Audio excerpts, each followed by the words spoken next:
Gorlak, Earth Year 2203, Yukon Territory. As the last of the caribou meat was packed in the freezer, Michael chirped me. "Riley, I have something you need to see." There was concern in his voice. I'd never heard that before, not in over 200 years. Ancient alien AIs, go figure. "What is it?" "U.S. Senate hearings about the Mars rescue." I settled in to watch the creep show. Jasper and Jinx sat next to me on the couch. The boys were less interested in the video feed than my popcorn. They like it with extra butter. I tossed the Micha kernel, snatched mid-flight, tails wagging their approval. The breaking news splash screen flashed. Everything is breaking news to them. Dateline, Washington, D.C. I popped a beer. "Senator, we understand and appreciate your wanting to sort this out, but this was not a private corporation operation. Since we are investor-supported, there would be no benefit to having a secret base on Mars. If there were a secret base, the secret wouldn't last very long. It's plain to us, this was a military operation. The only voice communication recorded was from a man who stated his name was Commander Jones. We don't have military rank in our companies." I smiled at that. Commander Jones had been Michael's voice. "Mr. Franklin, as chairman of the Mars Oversight Committee, I would know if there was a clandestine military base or operation of that type on Mars. There are exactly 3 American military officers stationed on Mars. None of them are named Jones. That voice was American or Canadian. If your follow-on rescue team hadn't walked all over the scene, we might have recovered some forensic evidence or at least footprints. And might I point out, the air tanks and storage crates left behind by the unknown, rescuers were your company's design. How do you explain that?" "Sir, my company has sold tens of thousands of those to hundreds of companies for use in space and here on Earth, including the government. As for the rescue team we sent out, we were more concerned with aiding the stranded geology team, not conducting a scientific survey.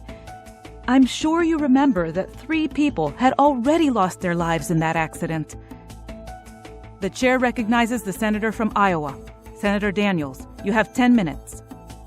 "Thank you, Mr. Chairman. Mr. Franklin, your corporation has the largest operation on Mars, and you're telling us you have no idea who or how or from where this secret assistance was launched? The American people and I find that hard to believe." "Madam Senator, as I have stated, my company had nothing to do with it. If we had, we would have completed the rescue instead of stabilizing the vehicles and dumping supplies, then disappearing. There would have been no purpose for us to carry out an operation like this. Satellite imagery didn't show any other vehicles anywhere near the accident site. That supply dump just appeared, as if from nowhere. If any of our companies possessed that technology, we surely wouldn't hide it. And sir, you have no idea who might have carried out the operation?" This was getting boring. How many times were they going to ask the same question in 10 different ways? "Jasper, catch!" Launching into the air, his powerful jaws snapped at the flying colonel. "Yeah, you still got it, boy. Jinx, it's your turn." My ears perked up when the Mars Corp president said, "Senator, we may have some idea about the who." Senator Daniels' voice dripped with disdain. "Well, would you be so kind as to share that information with us?" "Ma'am, that information is classified." "Classified by whom, Mr. Franklin? I remind you, you are here by subpoena and have been sworn in for these proceedings." "Classified by the FSA, the Federal Security Administration, ma'am." A flurry of off-mic side conversations ensued among the senators. These politicians could smell a juicy soundbite. They all wanted to be the one to pull the cork. A recess was called. Since this was recorded, I didn't have to sit through what must have been an hour or longer of tete-a-tete. I didn't see how people could watch these circuses. When the hearing resumed, an aide handed the chairperson a document. The senator waved it for the cameras. Mr. Franklin, I have here a classification release that permits you, within the bounds of the restrictions so stated, to answer the senator's question. Another aide handed copies to those undergoing the Inquisition and to their army of lawyers behind them.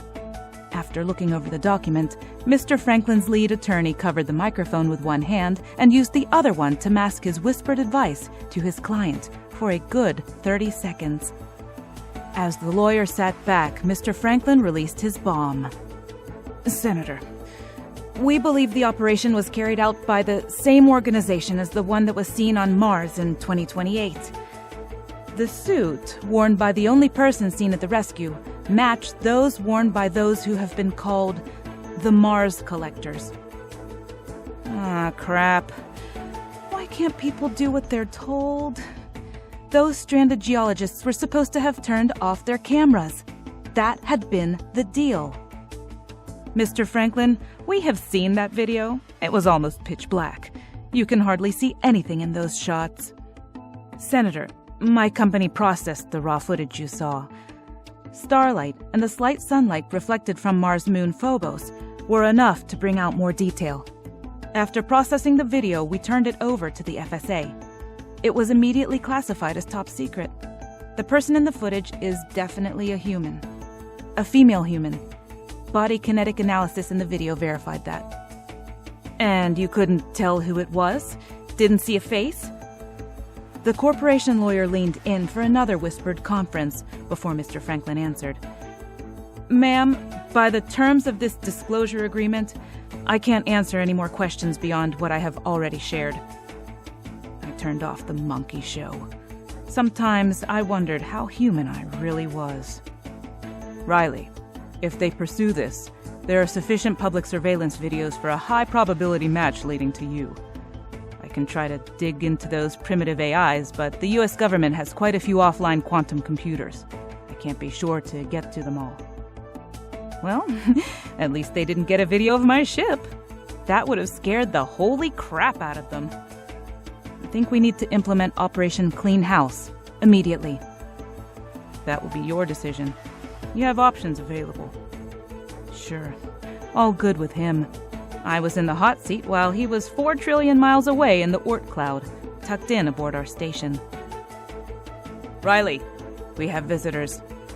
The FSA matched your body kinetics from public videos to a 93% probability. Here? Did our drones pick them up? Relax, they're still in town. 2 agents. They're an advanced team sent to surveil the area before the full squad arrives. I've got many drones shadowing them. Are they sanctioned by the Canadians? No, they're presenting themselves as hunters. They've booked a room at the hotel. I have a few cloaked drones watching them. So, a covert op. What sort of weapons? Do you have them ID'd? They brought hunting rifles, no ammo for those. Each is carrying an SW-403E handgun. They also packed a tranq gun. I'm sending you their FSA dossiers and other personal information. Since their handguns are E-series, can you disable them? Certainly, but I haven't yet. Well, we've discussed this. I can wait it out here. Leave or confront them. I hate to leave, and waiting doesn't suit me. Besides, it'll take time for the bots to sanitize what's in and under my cabin. Did the Americans make any inquiries to the Canadian government? No. Things are still frosty between the two countries since that trade dust-up. I doubt the U.S. government will even listen to the FSA about breaching the border for quite some time. So, extradition proceedings are not in the cards. The Canadian government would scream bloody murder if one of their citizens was handed over without a lengthy due process. I doubt they know you were a U.S. citizen 200 years ago. Let's see. It's 3 p.m. now. After I clean up, I can make the dinner hour at the hotel. Want to tag along? I'll be there. Or rather, a few of my combat drones will. Klondike Hotel. Hello, Frank, Danny. How are your steaks? Uninvited, I took a seat at their table.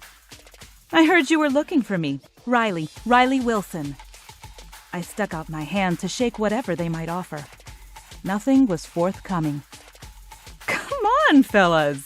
Don't make this harder than it needs to be. What can I do for you? Frank? Danny? Anything ring a bell? I'd use your fake names, but that would be too easy. I let that stew in their guts for a few seconds. Now, how can I help the FSA? They could either deny everything or make a play to impress their bosses. It was the latter. Miss Wilson, if you would step outside with us, we can discuss this more openly. We would like your cooperation and some information. Sure. But finish your meal. I might get something myself. I motioned to Amy. I'll have the filet, rare, and lobster scampi, scattered potatoes, and a Greek salad. Oh, and a bottle of wine. You boys want anything to drink? I suppose not, since you're on duty. Just one glass, please, Amy. These gentlemen are buying. At 240 years old, I know how to work a table. I wanted them unsure, antsy, confused. Leaning back, I baited my trap. It's been so long since I've been entertained by such distinguished gentlemen from south of the border. Do you still have that president? Oh, what's his name? I don't follow the news much. Amy placed my salad in front of me. You boys be sure to leave a big tip. Amy has 2 kids to support. I stabbed my salad repeatedly, then poked the impaled wad of greens into my mouth, all dainty and ladylike. This would be my persona tonight. I wanted them to think, surely this idiot woman is not who we're looking for. Chewing open-mouthed, like a cow, I pointed my once again dripping loaded fork at Frank. How's the wife and kids? Tommy's becoming quite a hitter on his baseball team. What's the name? Oh yeah, the Pirates. And speaking of hitting, Danny, I don't see how you can afford to keep your girlfriend on the side in that apartment, having a wife and all. You're not taking bribes, are you? That wouldn't look too good on the old resume, you know. Miss Wilson, please, call me Riley. I enjoy being on a first-name basis. We don't use last names up here. They smack of too much civilization. People want to get away from all that nonsense. Between shoveled bites, my fork continued to double as a conductor's baton. Miss Wilson, let's dispense with the chatter. Veiled threats will not work. You're in quite a bit of trouble. We might be able to help you. I gave them my toothiest smile, hoping there were bits of black olive stuck in my front teeth. You can't get the real Greek olives up here. And they say chivalry is dead. Well, here's proof positive it's not. Craning my neck, I shouted, Amy, bring my new friends a whiskey. The quality stuff from the bar, not that watered-down hair tonic you keep in the kitchen. Looking back to the men, I asked, on the rocks or straight up? Never mind. You guys look like straight men. Oops. Sorry, Frank. I forgot. The dining room was half full. I had everyone's attention with that outburst. Frank was officially, unequivocally pissed. As best as he could hide it, he drew his weapon, showing it to me just above the table's edge. In a very measured and soft voice, he intoned, Miss Wilson, we are leaving. And you are going with us, whether you like it or not. Now get up slowly and walk to the door. I will not repeat myself. No, thank you. I haven't had my dinner yet. Perhaps afterward? Danny, would you be so kind as to pass the salt? From their personnel files, I learned they had limited hand-to-hand training, but that was years ago.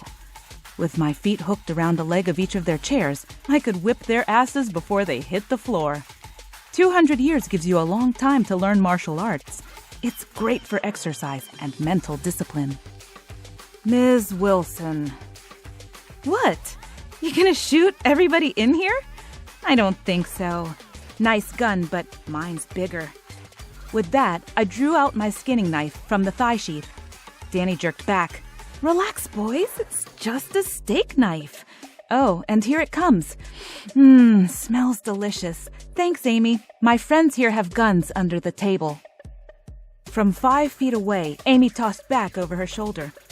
Around here, who don't? See there, boys? Guns aren't a big deal here, so put them away before you get hurt. For show, I squinted one eye, aiming with my fork, casting about the room. I count 6 men and 2 women. No, 3 packing heat. Be careful or you'll find your heads mounted on someone's wall. With my coldest hooded stare, I leaned forward and I advised them. Finish your dinner, then we talk. Frank holstered his impotent weapon. Since Michael had done his job, all it was good for was cracking walnuts. Danny, Frank, wake up. The pair's snoring was upsetting Jasper and Jinx. I squatted down, giving each man a shake. They were coming around slowly, sitting on the cold ground, backs propped against a large tree. Rousing, they found their hands manacled to their feet by short chains, their belongings in a pile between us. The IDs were fake, but the best the government could manufacture. Their wallets held the unusual receipts: cash, credit cards, the corporate expense account type. No photos. The pocket-sized notebooks were interesting. Names, dates, cryptic entries, probably sloppy personal codes. Frank spoke first. Where are we? You're a smart guy, Frank. Look around. Where do you think you are? The woods. In the Yukon, we call it the way out, as in way out in the middle of nowhere. You're in a lot more trouble than you were before. Kidnapping federal agents is a crime punishable by life imprisonment. Frank, what's the last thing you remember? We were following you out the back door of the restaurant. You must have drugged us. Got that waitress to put something in our food. Frank. You already had your food by the time I arrived, so that's a no. And you didn't drink the whiskey. We sat together for 30 minutes before we left, as you recall. Well, whatever you did, it's still kidnapping, and you're going to jail. People know where we are. Powerful people. Frank, you haven't been kidnapped. Well, little girl, what do you call it? Me? Let's see. I call it a Canadian citizen detaining 2 rogue foreign agents. That's what you are, aren't you? I mean, if you're caught, your government will call you that, won't they? Can you imagine the stink it would cause if the Canadian government thought you were here, authorized by the FSA, to capture one of their citizens? Your government would have to disavow all knowledge of your actions, hence rogue agents, off the reservation, that sort of thing. You'd be the ones in prison, not me. A Canadian prison. They're nicer than yours, I hear. You don't have any proof, so get off your high horse and release us. Proof? How about all this? I poked at the pile in front of me. Let's see. Illegal handguns, fake IDs, handcuffs, and these little notebooks full of your scribbles. I'm sure there's more back in your hotel room, like that little tranq gun. Another illegal weapon, by the way. So, yeah, it looks like prison and no pension for you two. Maybe the public defender can get you a lighter sentence, though I doubt they'll try very hard to defend 2 big brutes against a helpless young woman. Danny fidgeted, panic starting to set in. My target. Anyway, it doesn't matter. Danny, you got anything to say? No? Glancing left and right, he took in my boys. With me squatting, they towered over me, making them appear much bigger than they really were. I folded my arms over my knees to lean in closer. Meet Jasper and Jinx, my wolves. They're almost trained. Danny tested his restraints, shifting his weight, remaining silent.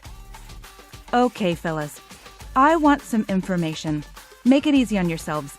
Isn't that what you told me? If I leave you here, even unshackled, you'll die. Lost in the wilderness, your body's eaten up by the unsavory critters we have in these parts. You'll be worm dirt by Wednesday. Frank blurted angrily. We're not telling you anything, and I don't think you have the guts to leave us here, so cut the act. End this charade. With his last words, Frank leaned forward aggressively. Jasper and Jinx didn't like that, not one bit. They exposed gleaming teeth, projecting low, rolling growls in stereo. Frank fell back heavily. You were saying?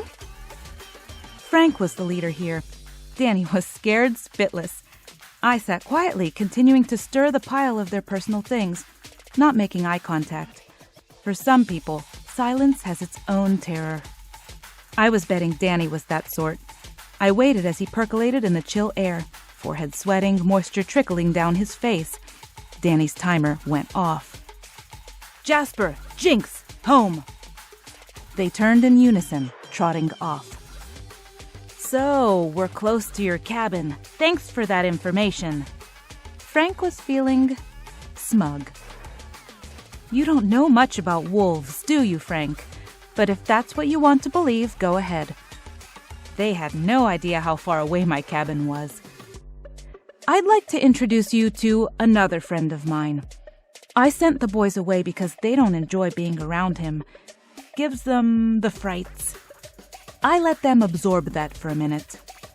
Frank broke the silence. Well, tell your accomplice they'll be charged with kidnapping too. Oh, I don't think anyone will find him. He's not from around here. Behind me, the bushes and branches rustled. The most god-awful odor rose, permeating the air. I pretended not to notice it. For the first time, Danny spoke. What's that smell? That's my friend Gorlak. It's the best approximation I can make of his proper name, but he answers to it. The intervening branches moved aside, snapping as an 8-foot-tall, hideous beast emerged. Hairy spider legs, a bulbous, spiky center mass, slimy green tentacles waving in the air. His slobbering mouth exposed a double row of goo-dripping teeth. I almost gagged at the aroma as he settled himself next to me. Swallowing my gorge, I noticed both men had pissed themselves. Gorlak is from a planet not too far from here. Well, relatively speaking. He's considered quite handsome to others of his species. Anyway, I promised him a treat. I pointed. Take that one. The globular horror snatched up a screaming Frank, making a fast retreat further into the woods, but not so far Danny and I couldn't hear Frank's scream suddenly go silent, replaced by the sound of crunching bones and slobbering feasting on flesh. Then, sudden silence. Frank's bloody manacles landed at Danny's feet. We still have a few minutes. Anything to say? Gasping, he looked up. I'll tell you anything, everything, just keep that thing away from me, he wailed. I don't want to die. I leaned in with a stage whisper. Danny, I don't want you to die either, and you won't if you cooperate. I have 2 questions. Who sent you? Are there more coming? See? Easy questions. FSA sent us. Squad on the way. 6 men, 2 days. Thursday, night assault. Your cabin. Oh God, oh God, oh God. Okay, calm down, Danny. You're doing fine. As for who, I meant specifically a name. Can you tell me that? You can tell me that, can't you? Better hurry, Danny. We need to be moving along. I can hold off Gorlak for only so long. He loves the juicy texture of humans and the crunchiness of the bones, especially the bones. But it gives him the most god-awful gas if he eats over one. Anderson. It was Anderson. George Anderson, Chief of Covert Ops in Washington. A small twig snapped. Danny fainted. Give him some sleepy sleep, Michael. Keep them on ice until we get back to Earth. And throw them in the auto dock to remove the chafe marks from the shackles. If you find any cancer, clean that up too. Before leaving the ship's arboretum, I bagged up their belongings. The rancid acid fumes from that costumed rubber-coated bot were still punching at my gag reflex. Michael, next time, tone it down a little. That was the most disgusting thing I've ever smelled. What was that? My own mixture of muscamines and esters with Limburger cheese extract for flavoring, cooked over low heat for 30 minutes. I'm quite proud of its effectiveness. Where did you come up with that monster design? It's a blend from old science fiction movies of the 1950s and 60s. Can't beat Hollywood for horror. Gorlak is primarily a mix of monsters from The Angry Red Planet and Them. Both classics in my book. Well, put Gorlak on ice. I don't want him stinking up my ship. So what's next? Crank up the environmentals on the station. I'll be there in a few days. First, I want to pay Mr. George Anderson a visit to convey my disappointment in his lack of manners. Then we can go anywhere we want. There are a few aliens referenced in your library I'd like to meet. The heat should be off here in a few centuries. I don't want to stay away from home forever.